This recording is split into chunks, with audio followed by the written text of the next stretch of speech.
So revolutionary theories and galaxy brainness describe the content of their discourse.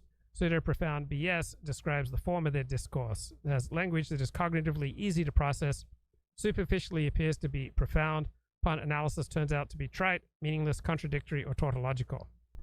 So Dennis and Jordan Peterson are pretty good with The this. idea that you have to journey to the darkest abyss to free the spirit of your father. But there's a reason for it, and it has to do with the tragic view of life, which is that you can't discover what you're capable of being or withstanding.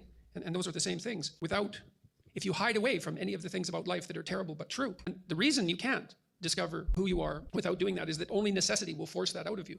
I mean that from the perspective of learning. If you go work in a palliative care ward, you'll learn to deal with death. You'll learn the psychological strategies necessary, the steps. You'll become more informed. But it's deeper than that even.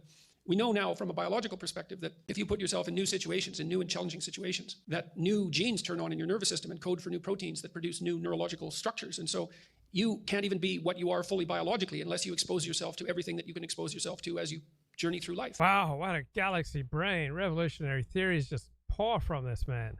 Okay, so I'd give Prager a 3 out of 5. There are some examples from his book, Think a Second Time. Nothing in the history of the human race has caused more evil than the belief in the importance of blood.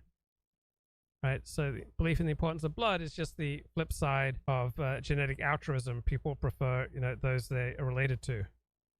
American values have universal applicability, and they are eminently exportable. Awesome. So someone like myself would see American values or Japanese values or Canadian values or Russian values or Australian values as the product of a particular people surviving and transmitting their genes in a particular environment.